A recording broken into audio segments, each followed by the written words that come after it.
on No. I did. I can confirm the penis is in the parlor. I repeat, the penis is in the parlor. What? You don't have vocal warm-ups? No. No. What do you think I was doing for the last half hour when we were talking? That's my vocal warm up. Right, yes. Right, yeah, no, but I'll get the intro going there. So for Mr. Jonathan Dolan, welcome to the third, fourth, fifth episode. Oh no! Wait for it! Wait for it! Do a take. Welcome to the episode. Atlanta Falcons. You're going to be taken care of by Mr. Black. This time we have the returning Brian for his second stint. Is it the second time we've done it? Yeah. And for the first time, Mr. Foxy. I know. Yeah. I know. Famous Irish referee. He could also be still the only referee. I'm not really sure what other referees are in the fucking country. I gotta be honest. Famed authority figure. Not a very good one. The last time I was on an OTT show, I let a lot of things, fucking slide in some of those matches. I tell you. What's going on? Can't be watching everything. Foxy's on the take. I'm telling you now. Oh, definitely. If only it'd make my life easier. Charlie Hockey of Irish wrestling. Hey. There's a new gimmick, Foxy Hockey. I'd buy that shirt. In a brown envelope. I'd buy the fuck out of that shirt. Foxy on the take. Yeah. Foxy Hockey. Right. Clap. So basically, it's what we're watching. We kind of went off on a tangent there. But yeah, it's what we're watching. Again, it's a couple of things we've watched over the last couple of weeks. Movies, TV shows, documentaries, reality TV, whatever you've watched, and we'll talk about it. So I'll let it up to the new person to go first. Foxy, what have you been watching?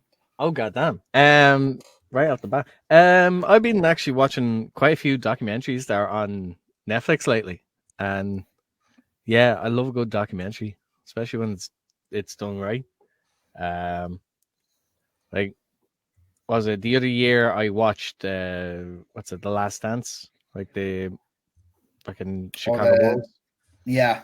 I watched that. I loved it. But there wasn't really anything else that caught my attention. But that was one that did it.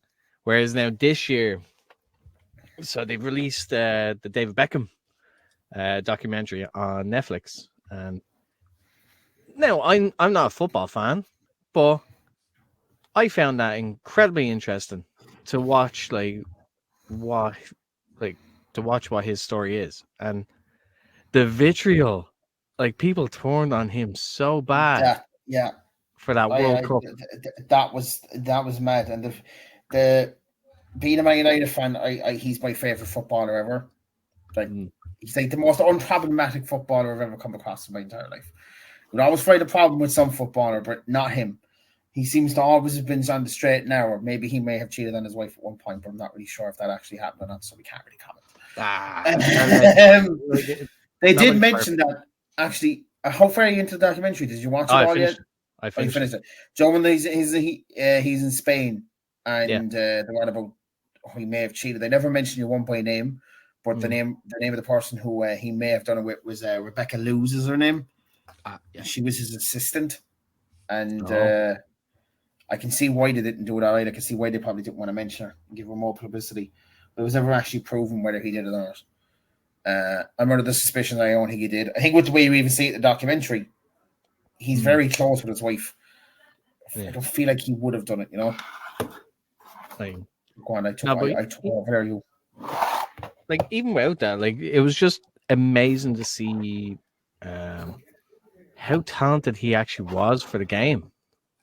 Because with the clips that they show, you're just no wonder you were snatched up at that age. Fucking hell, you're scoring goals from the halfway mark. You're out freaking skilling people.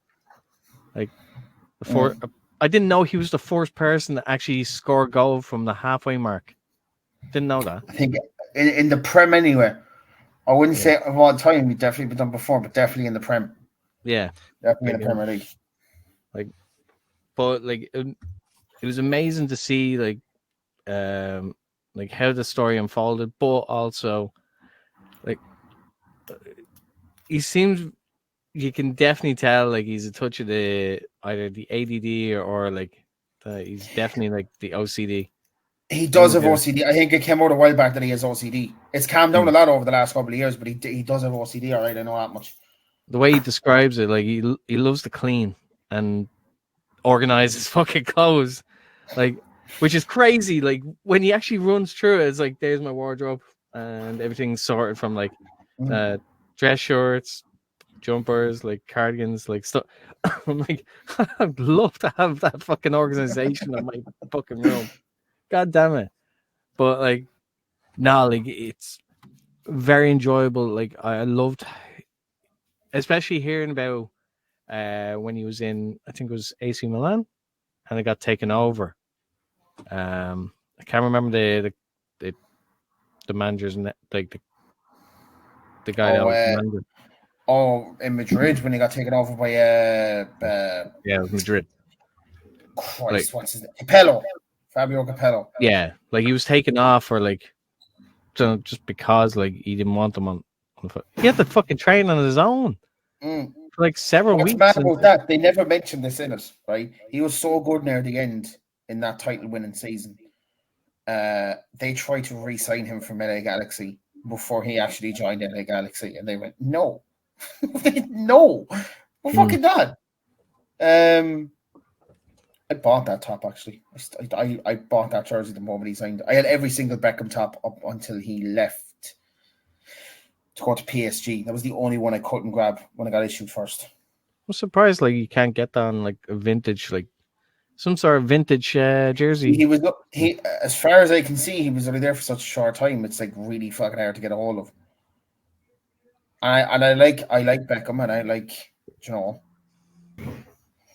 But yeah, I find it very enjoyable because it was just they're broken down into 4 episodes, which they're different parts of his life and his career.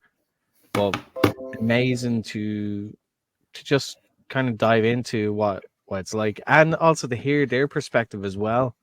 I mean, I didn't realize how harassed by the paparazzi and all that back then. You always hear about it, but to see it actually happen there, and to the degree that was, it's that's madness. How are they allowed to do that? But again, very enjoyable documentary. I recommend it. Even if you're not a football fan, I'm not a football fan, but I really enjoyed it. And it was nice to see Cantona actually talk into it. Yeah, it was nice. Did you ever see his? I don't think Jonathan would be able to splice it in, but his retirement speech. I have not. Retirement speech. Because he was always eccentric. So he called a press conference. What the fuck is it? Oh, yeah. So he brought them all into a room, and he goes, when the seagulls follow the trawler, it is because they think sardines will be thrown into the sea. Got up, walked out, and it had to be confirmed afterwards. He's retiring. And that was his way of saying that he was retiring, because he was mocking the press inside there that he literally come for anything at the slightest bit of news. It was it was fucking brilliant. You'll do that, and you's bastards. Is that a bunch of bastards?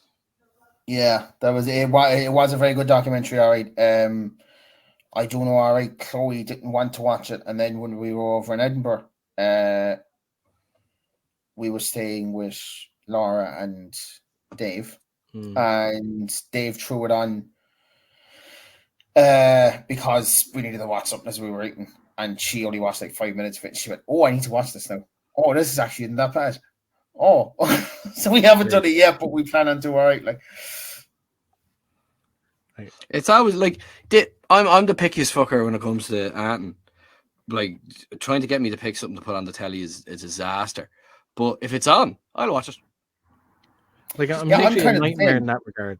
Like I'll put on Netflix and I'll spend ages just scrolling and be like, nah, I don't really feel like that. Oh, that kind of looks all right, but I'd never watch it. So it was nice to actually see some of these like pop up and be like, no, fuck it, I'm gonna give it a shot. And I'm glad I did. Like I've been watching a few things actually lately, so yeah, that's one of them. It's good. Well, it's good. We'll get back to yourself in a minute. Mm-hmm. Brian, what have you watched this week? Right. I can give you the obvious joke answer, which is whatever Ethan is watching. Bluey doesn't count. No, actually, I had thought of that. Yes, a lot of Bluey. Love Bluey. Everybody watch Bluey. Bluey's great. And if you're watching Bluey for the 16,000th time, like I am, there's a game you can play in Bluey called Long Dog. Okay. It does sound questionable when you say it. Look, you just Google Bluey Long Dog, and it's a thing that the creators have put in, more than likely for parents who have to watch it over and over again. It's something to spot in the background. That and tennis balls, I found. So there's two games you can play while you're watching Bluey. But apart from Bluey, there's my Bluey over. Bluey's dead. We had to put Bluey down. So Bluey's gone to the big farm. Oh no! oh no! Because of Tiny Human, you know, you have to be selective about what's going on the telly now because he's starting to repeat words and stuff. So we put on The Lion King, and then Lion King 2, and then Lion King 3, and then Lion King The Lion Guard. Yep. So we're currently watching Lion King The Lion Guard, which is, how would you describe it? It's like the Power Rangers, but in the Lion King universe. Yep. Okay. Right. I've learned another thing for the last 2 seconds, right? I knew there was a second Lion King. Did not know there was a third. Did not know either there was some weird fucking Power Ranger spin-off type thing going on. Yep. So I care to enlighten me on that? Right. It happens in between it's just around the time of the second film. So Simba's daughter, spoilers, Kiara, is learning to be top lioness in the Pride Lands. And then there's this other Muppet, her brother, who came out of nowhere, quite frankly. Kovu's the other lad from the film. I actually don't know what this prick's name is, right? His name is David Beckham. Mr. Black. And Simba's dealing with his daughter, teaching her all about the circle of life and how to be the king or queen and all of that, and how to rule with dignity and respect, even though they eat all of their subjects. They're lions, don't get me into it. But this lad is an absolute muppet. Failure of a lion, absolute twat waffle of the highest order. So, Simba, nearly out of pity, nearly just going, go on, we need to give him some type of job. We'll put him in the post room and he'll be fine. And he's going down that route. He's going to be Zazu's assistant or something. Like, he has to do something for him. Yeah, you know, can't have a kid of the royal family at the head of the table messing around. Like, we'll give him some, keep him out of the way, make him join the civil service. He'll be fine. And through some manner of chicanery and plot devices, he figures out that he has this special ability that was actually originally discovered by Scar. And he can do a big roar. The roar of the ancients, the roar of the elders, big old roar. And they figure out that he has inherited this ability and he can reboot the Lion Guard. The Lion Guard, the Power Rangers of the Lion King universe, where they have the bravest, the fastest, strongest, and the keenest of sight, which is the absolute Who are you picking to be a Power Ranger? Brave, grand, strong, lovely, fast, yeah. Really good eyesight. He ate his carrots anyway. Now, see, they're called the Lion Guard, right? So you imagine they're all going to be lions. But this fucking doorknob gets all his mates. He just gets all his mates, all his pals. A hippo, a cheetah, a honey badger, and some type of bird.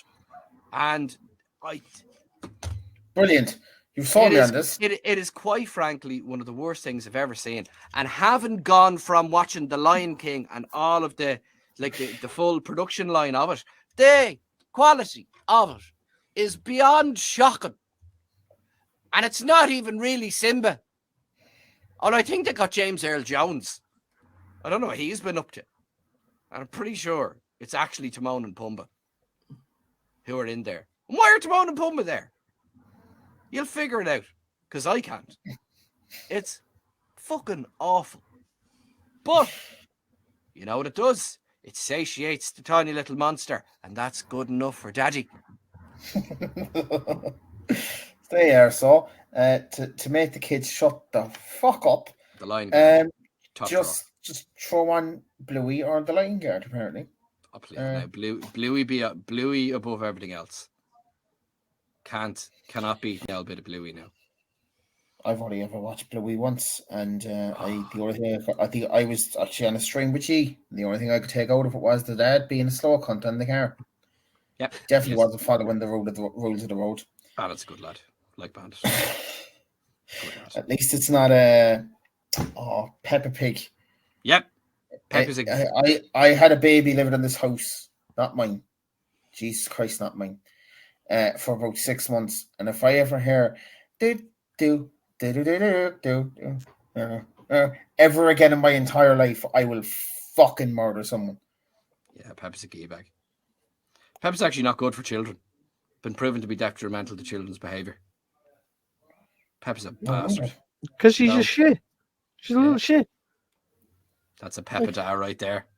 That's a Peppa Dow right there. Oh man, I've had to go through this. Like, fuck that. Vengeance. I've had to go through this twice.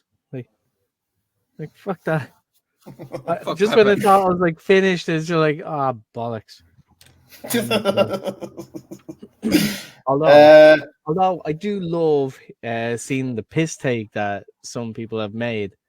I imagine some people have probably seen it, where it's the more adult version of Peppa Pig. So this is where like they'll make a porn spin-off of anything these days, won't they? Oh no, not porn, thankfully. Like, don't want to see that. But, oh my. It's like Daddy Pig's being a lazy bollocks. Daddy Pig, you're such a lazy shite. Like, would you ever get up and do something? Fuck off, you moany cunt. Like, this is the type of like parody that's out there. Just look up like Peppa Pig, like for adults. Like, I think that's where I'll come up. But yeah, it's messed up. Like, if Peppa Pig was set in real life, like language, like how they actually talk to each other, wouldn't be all rainbows and fucking sunshine. I tell you that. But right. Well, I can't relate to any of that stuff because I'm never having kids. You say that. I'm never fucking having them. Very fucking that much. Right, so we go into what I've watched this week, and I've watched it's on Apple TV. It's The Morning Show. I watched the first season of that. It's got Jennifer Aniston, Reese Witherspoon, Steve Carell. It's also got a bit of Michael Short in it. No, not Michael Short. Is that his name? The fella from he used to be on SNL. He's like best friends with Steve Martin. Done Only Murders in the Building together. Not Steve Martin. Martin Short. Martin Short. There we go. Yeah. He's in it. It's basically just about a newsroom, and it kicks off with Steve Carell's character getting outed in the Me Too movement for being a bit of a pervert. Lovely. And the fallout from that. Martin Short's in it as a. He's not in it a lot. Brian Hemi is in it. He is a sort of the Harvey Weinstein gets talked about in it, but he's more of the person they used as an actual physical embodiment of Harvey Weinstein, which is just like, I don't believe Martin Short's a rapist. I can't believe Martin Short is a rapist. That doesn't make any fucking sense to me. But it's very good. Yeah, my mum has been bugging me to watch it for literally years, and it is phenomenal. Jennifer Aniston's phenomenal in it. Fucking so is Reese Witherspoon. All of them, just brilliant cast, brilliant ensemble. So I can't wait. Although the end of it did get ruined for me on fucking TikTok. Bastards. The end of season 1, 2. I get over like season 3 or 4 getting ruined for me because I'm gonna forget about that by the time it hits it. Yeah. But the end of season 1, when the particular storyline was just starting to get kicked off in episode 5 and 6, I was like, I just looked at it and paused and went, "You fucking bastards!" Fuck's sake. But yeah, that's the first thing I've watched this week. I've watched something else as well, which we can talk about. But I don't know if I can get into spoilers on it. I don't know if anybody else here has watched it. But we'll go back to you, Foxy. And what else have you watched? Any movies have you watched this week?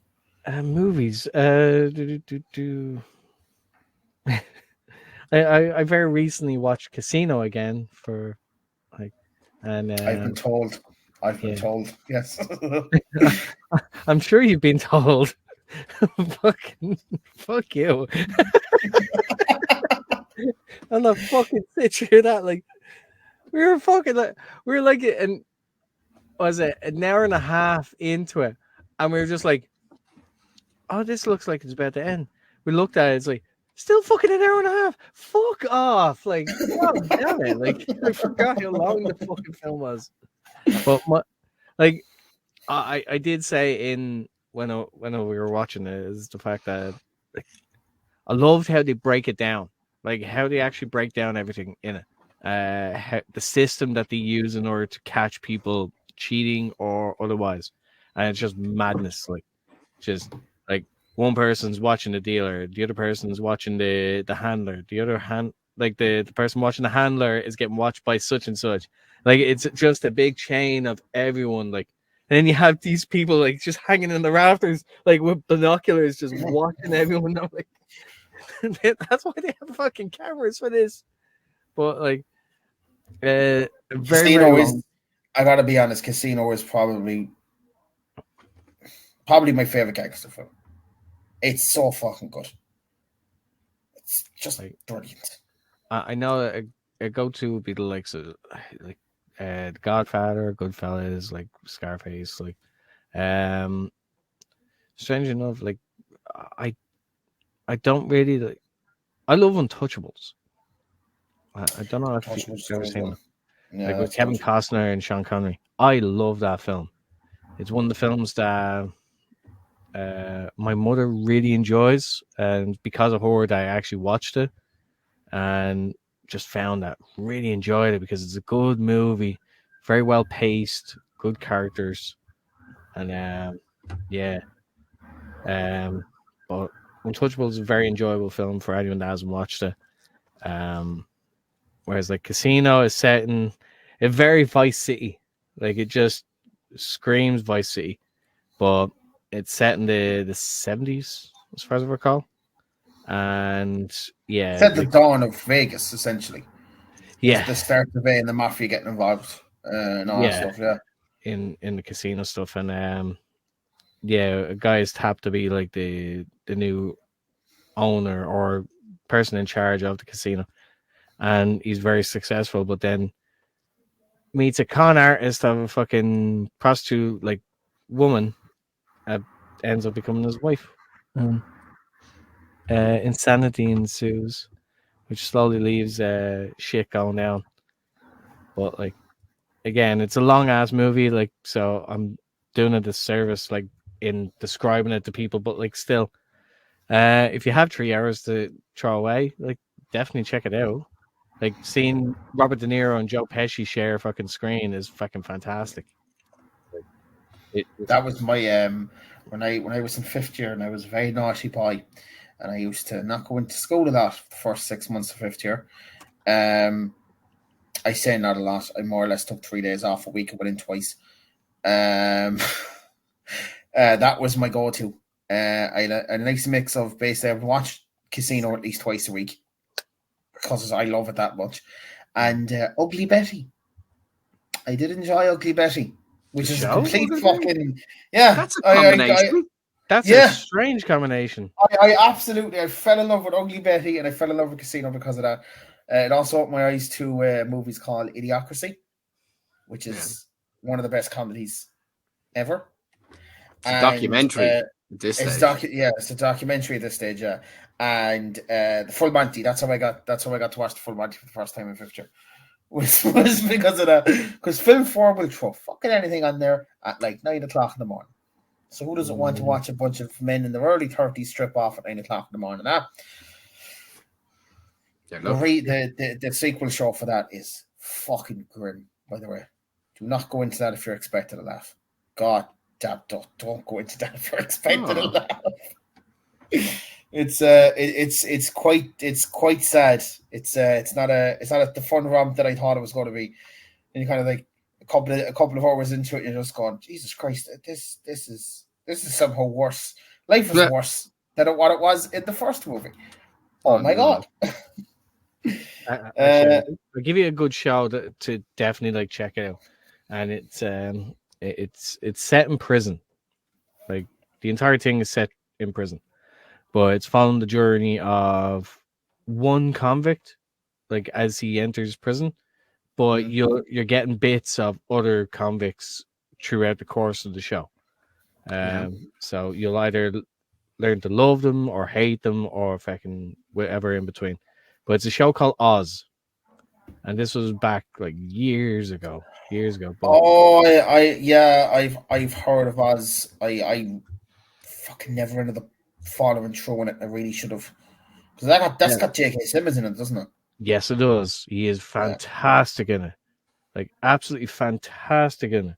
Like again, it was one of the first things that I seen him in where because when I watched it, it was not too long after Spider-Man. So this should tell you. Like J. Jonah Jameson's after getting very racist. I hear you're racist. No, but like again, it's just like I knew that actor. I was like, it's Jonah Jameson. It's like, holy shit! Like, I hate this motherfucker. Like, god damn it! Like, he's nasty. But again, it's a great show. You kind of like dive into like different convicts at different points. As I said, you kind of either feel for them or you don't. But throughout the course of them, there's characters that come in and go out. But so many of those actors that are in it, you've seen them in lots of your like current shows or shows that you've seen growing up, and you're just like, holy shit, he's in that. He's in. Like you start realizing, fuck, they're popping up in all these different types of like shows. Like, I mean, quite a few are in like Law and Order, quite a few are in like The Wire. A good few kind of tie into The Wire, while others are tying into others like Sopranos or otherwise. Like, there's so much crossover, like that. This show could be set in any universe, kind of thing. Like, if you were to kind of break it down to a universe, like it's almost like that, almost like a limbo, like where just people just appear, but you're not really told like, oh, it's set in this world or set in that world. Yeah, could be any world. But I'm just looking at it there. It ran from 1997 to 2003. Yeah, like holy shit. Yeah, I think it was 16. Didn't they have that and Sopranos at the same time, and The Wire was on at the same time, and I think Shield was on at the same time. Yeah, that's a lot of fucking The Wire is very good. Sopranos I haven't watched. I'm told it's very, very good. Just not very big on like mafia related like stuff, like, or like just not my thing. But I can appreciate a good show when it's done, especially if it's written extremely well. You've no choice but to like enjoy.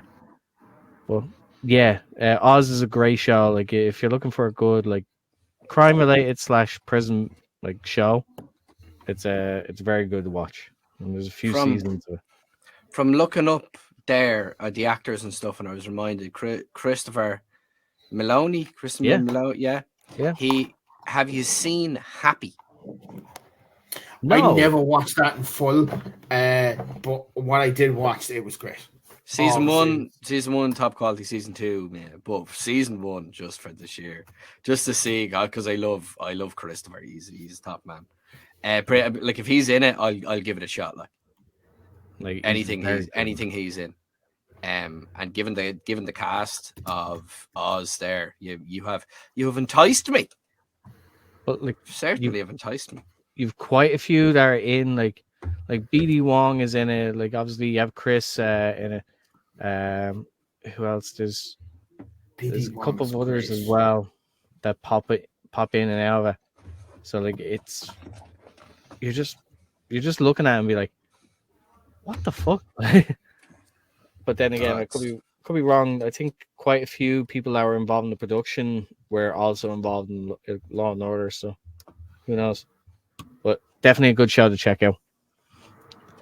Yeah, I was looking at Christopher Malloy there. The very first thing I always think about him is the one and only episode he had a cameo in Scrubs when he was the pediatrician Dr. Cox. This is the very first thing I always think of. It's so random.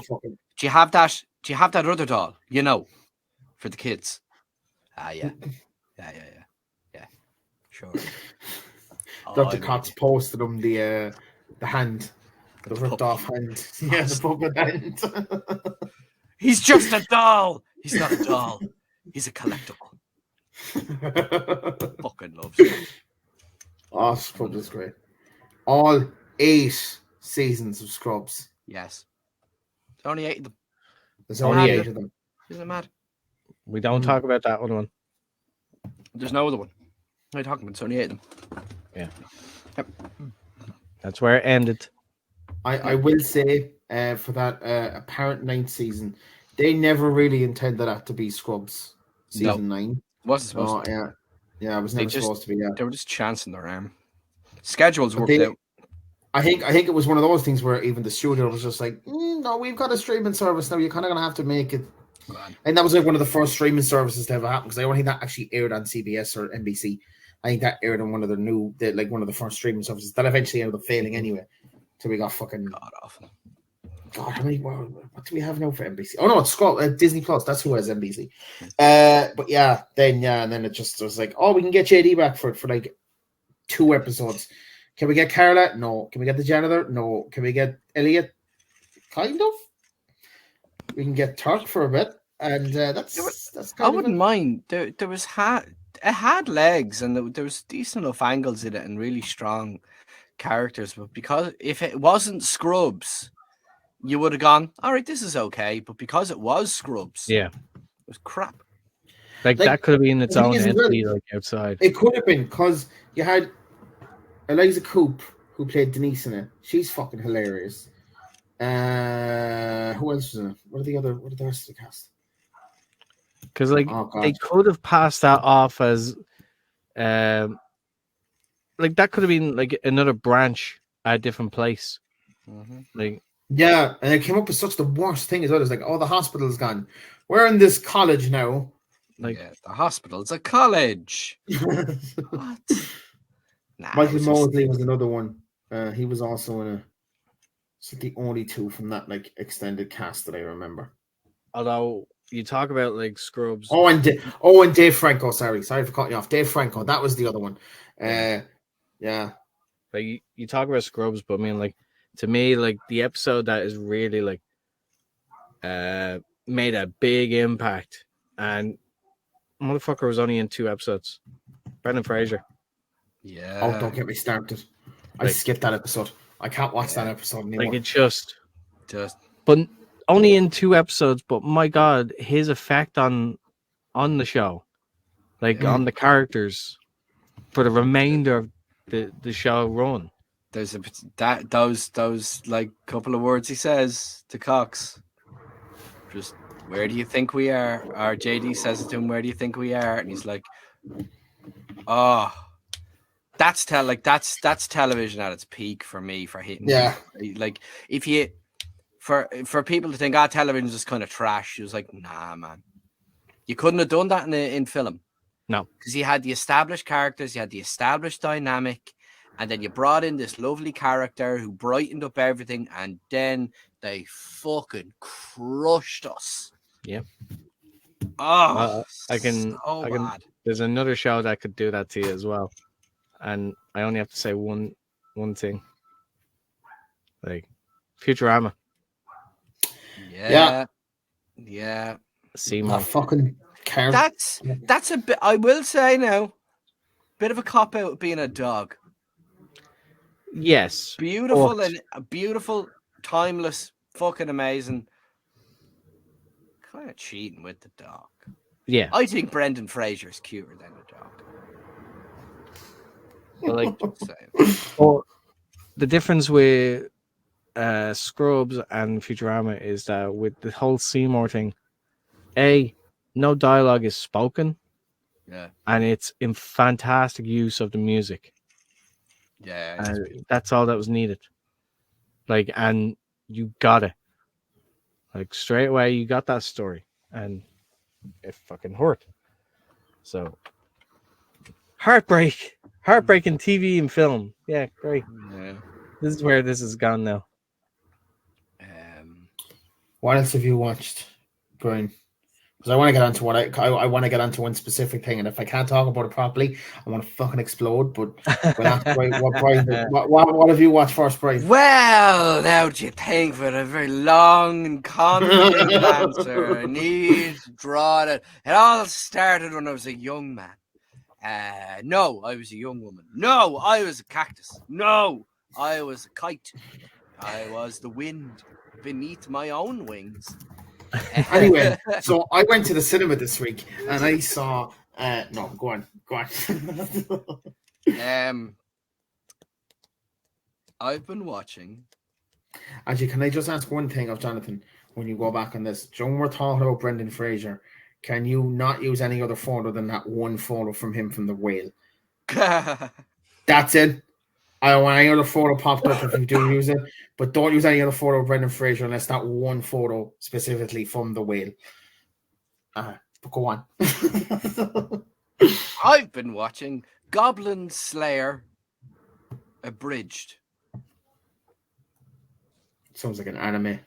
It was an anime, and then someone did a fan version of it, and it's one of the greatest things I've ever watched. It is absolute kinetic, hyper fantasy gore with so many warning for people with headphones, so many goblins.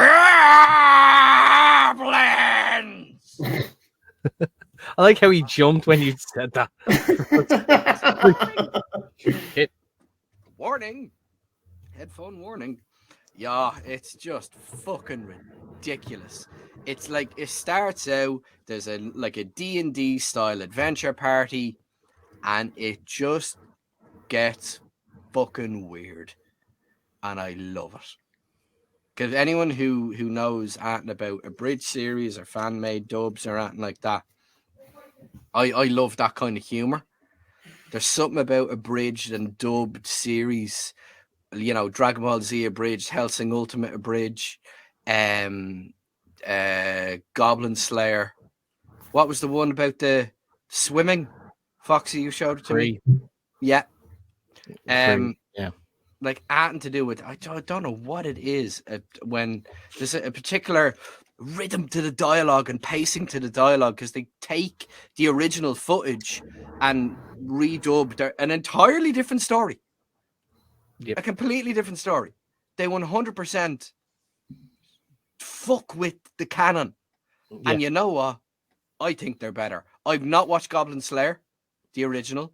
I have watched Dragon Ball Z. Dragon Ball Z abridged I find far superior to Dragon Ball. Yep. It's just funnier.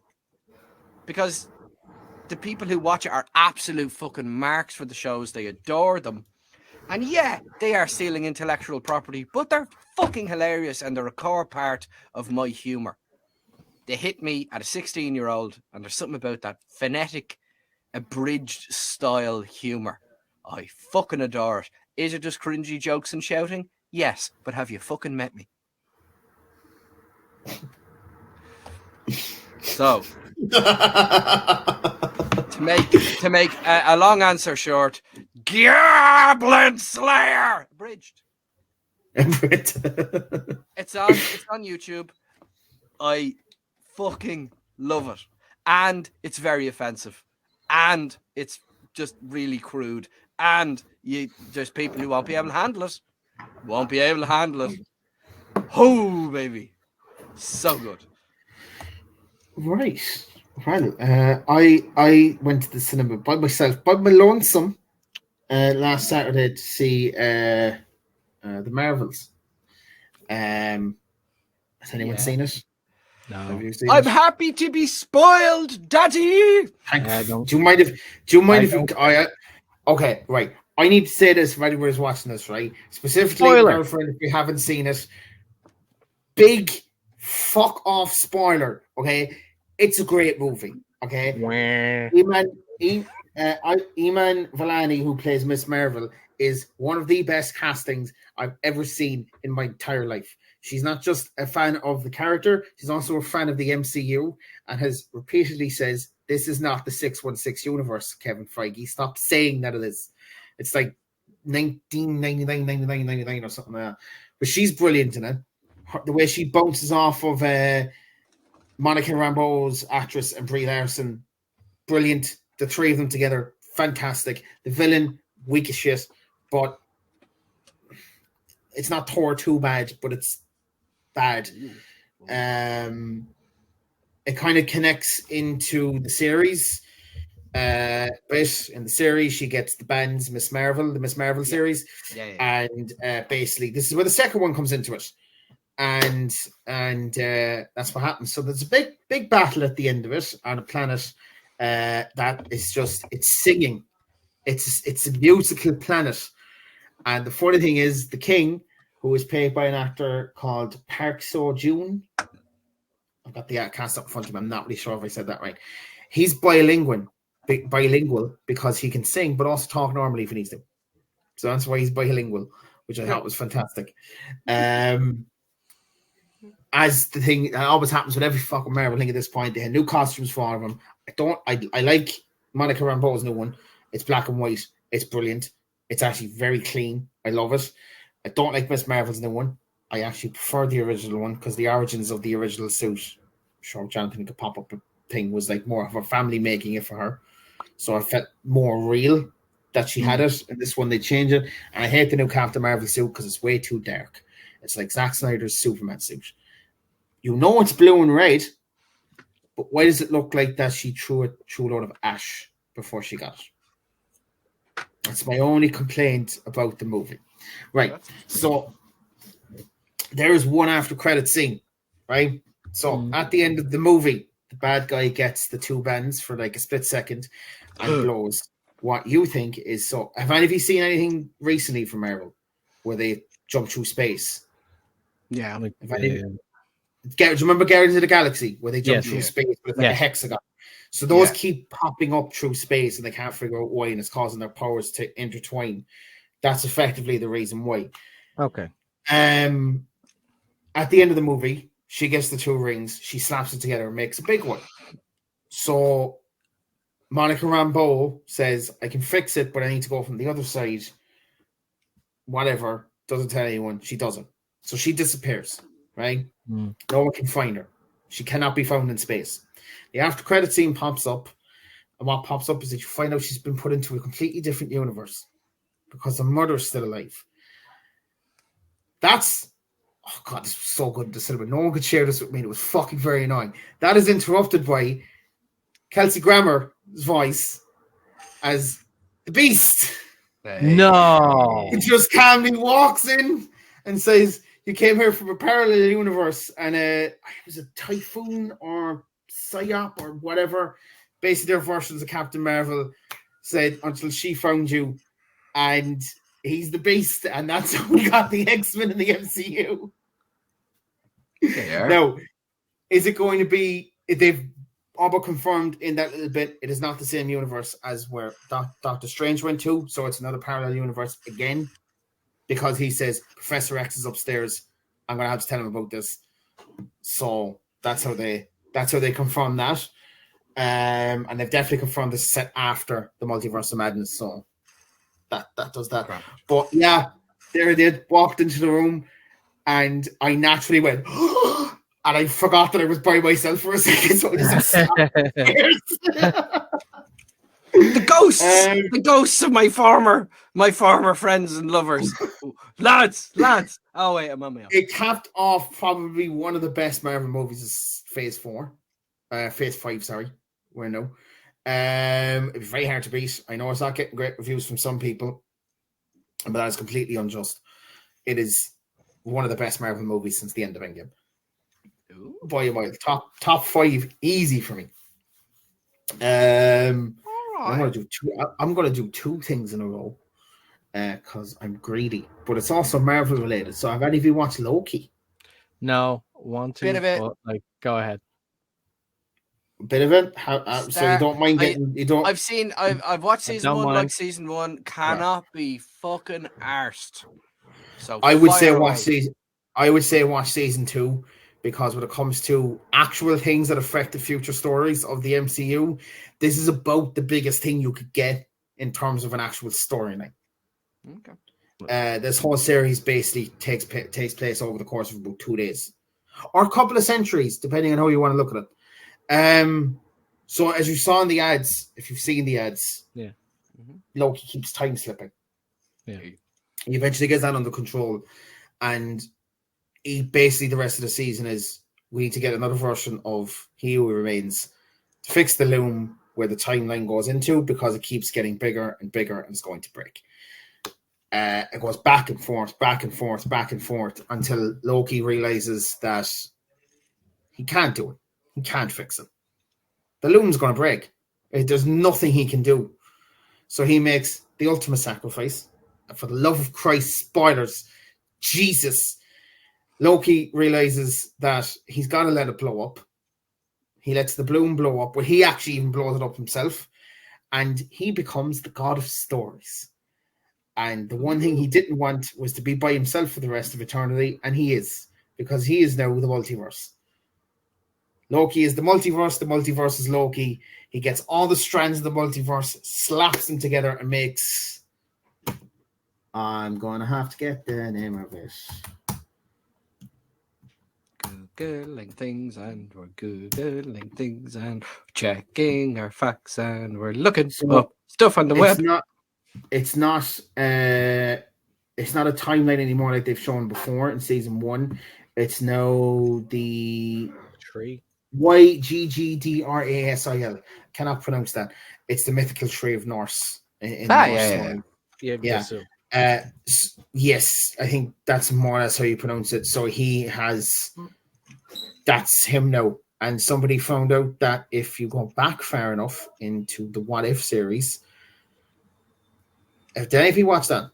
Yeah. Did any of you watch What If? Remember when everything was really blue and crystally when the Watcher was watching? Yeah. There is a point in that series, I think near the end, where it all shifts green. And it's probably just a coincidence, but considering the fact that the timeline is now all green in the tree, it looks like that's the point where Loki takes over. Absolutely brilliant. Just Tom Hiddleston, if he's going to pop up in Secret Wars, he has to pop up in Secret War. I mean, just it would be mad if he didn't. But this has done a better job at setting up Kang, which now they may not be able to use anymore. Than they're sidestepping them. I knew that. No, for obvious reasons because of what's going on at the moment. Like that would have been simpler. Well, I mean, apparently, I don't know how true this is. He may have written it into his contract beforehand. No one gets to play him. I'm Kang. You're not allowed to cast anybody else as Kang. I am Kang in all the variants. So I don't know how true that is, but he may have written that into it so he knew he would get a lot of work out of it. Then again, that would make sense why they can't fucking use him on anything, even as a variant. So yeah, that makes sense. Ouroboros, who was played by Ke Huy Quan. Is that how you pronounce his name? It's from the Indiana Jones movies. I can't remember how to pronounce his name, but he has been acting in years, so this is like one of the first things he's been in. Yeah, one of the few things that he's been in. Yeah, he's been in. He's brilliant in it. Owen Wilson is brilliant in it. The person who the actress who plays Kang's not assistant, but the one who's loyal to Kang, whose name I'm not going to try. I'm not going to offend anyone with that. She's brilliant. She's also in the news. She's also brilliant in that too. And I'm not going to say who the performance of Miss Minutes because she's a big fucking racist now. Big fucking racist. Hulk Hogan on Twitter. She's worse than Hulk Hogan. Oh God, what? She went. Oh, she's a massive. Without getting too much into politics, massive Zionist, and went on quite an intense Twitter rant when the whole war started in Gaza. Oh dear. Which I'm sure Marvel were kind of like, well, thank God the strike's on that. So we don't really have to deal with this right now. I hope she doesn't come back as Miss Minutes, but seeing as the way that Hollywood's gone the last couple of days, probably will. Anyway. No, not that particular human. She does loads of voices. Loads of voices. Yeah. It's Tara Strong. Oh, Tara, no. I'm a massive Islamophobe, and Tara Strong. And then the actress who plays Sylvie is brilliant in it. Although I have a very strong feeling they kind of only had her in this because it would have made no sense to have her out of it. But at the same time, I don't think her character would have been missed. I feel like she was written in season 1 specifically, and they had to use her in season 2. Than her actually getting written into season 2, if that makes sense. She felt very out of place for some of it. She didn't have to appear in it as early as she did. She could have been in the last couple of episodes, and I think it would have fit a little bit better. But other than that, Loki's my favorite MCU character now. He's done the impossible. He's overtaken Captain Marvel. Captain America. Just absolutely fantastic. The whole cast is brilliant. The way they've set up the future, the TVA is now not taking care of the timeline anymore. It is very specifically a Kang prevention. Yeah, Kang prevention. Yeah, which they do actually give a mention to. It was like, does the Kangs? Any of the Kangs know we exist yet? And he's like, no. There was a little skirmish on a 616 adjacent timeline, which they dealt with, and that's it. That was the quantum realm. Quantum Mania. The quantum realm. The quantum realm. Yeah. So that's how they said no. They dealt with him. So I think it's fine. Although apparently he's supposed to be the Kang that's going to rule them all, which I don't understand at all. I don't get that. I don't know how they're going to bring him back, but you never know. Bullshittery. But yeah. Anything else? Any other TV shows? Movies. I have as I said, I've been watching a lot of documentaries lately. I watched the Arnold Schwarzenegger one, and very interesting because it's broken into 3 parts. Yeah. So, first part breaks down his whole bodybuilding career. Second episode is his acting career, and third episode is his political career. And they're actually very interesting to watch, because he talks in depth about it and also explains like his reasonings for things as well. Does he acknowledge mistakes? Yes, kind of has to been proven, but still very interesting to actually watch and see and actually hear that we're not involved in American politics, so we have no clue what.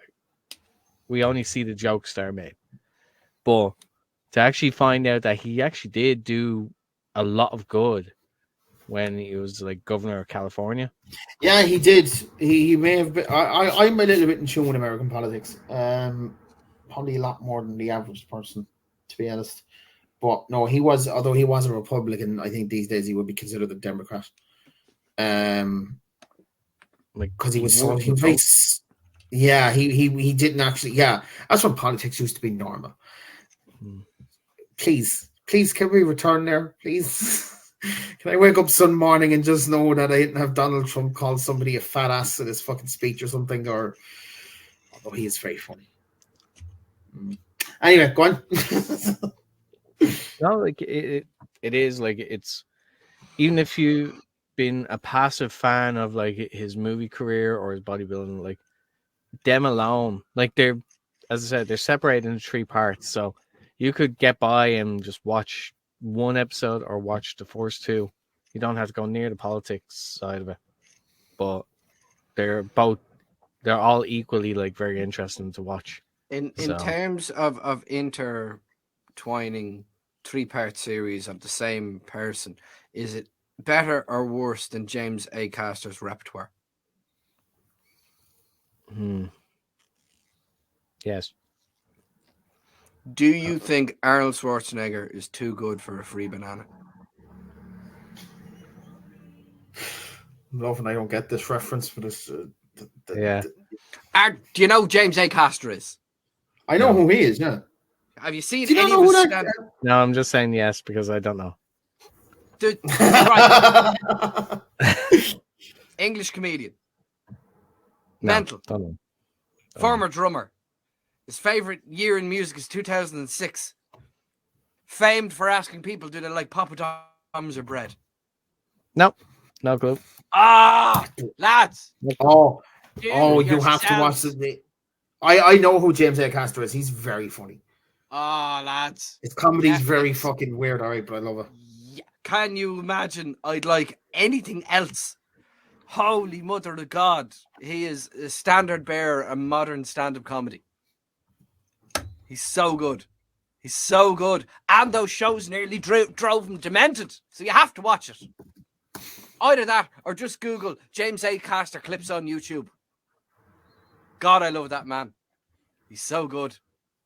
He's amazing. I might have to do that after this. Oh, he's amazing. He's technically brilliant, but also one of the few people I can actually get lost in the character and like stop thinking. I just love him that much. He's fucking brilliant. Whether he's on a panel show or he's doing his own stand-up or he's doing a podcast about food or he's talking about music, he is so fucking good. Cannot mark out enough about him. Yes, I would like to kiss him on the mouth. No problem. Consensually. Fair enough. Yeah. Always got to be consensually. Remember that, lads. Right. This has been fun. We just got an hour over it. So as long as we can get an hour out of it, I'm fucking happy. Don't edit any of this. But I do beg of Jonathan to at least put some sort of timestamp for the Captain Marvel bit. Because I think if people haven't seen the fucking movie yet, they should really go into it blind. Specifically for that bit. Sorry I ruined it on ye, but I would say see it in the cinema. Quite a good movie. One of the better ones there. But other than that, this has been great. My name has been Aaron. This has been Brian on. No, sorry, there, and Foxy's down there. And that's it. Bye now. Bye. Bye now. Bye now. Bye. Jesus Christ! Can we just end this?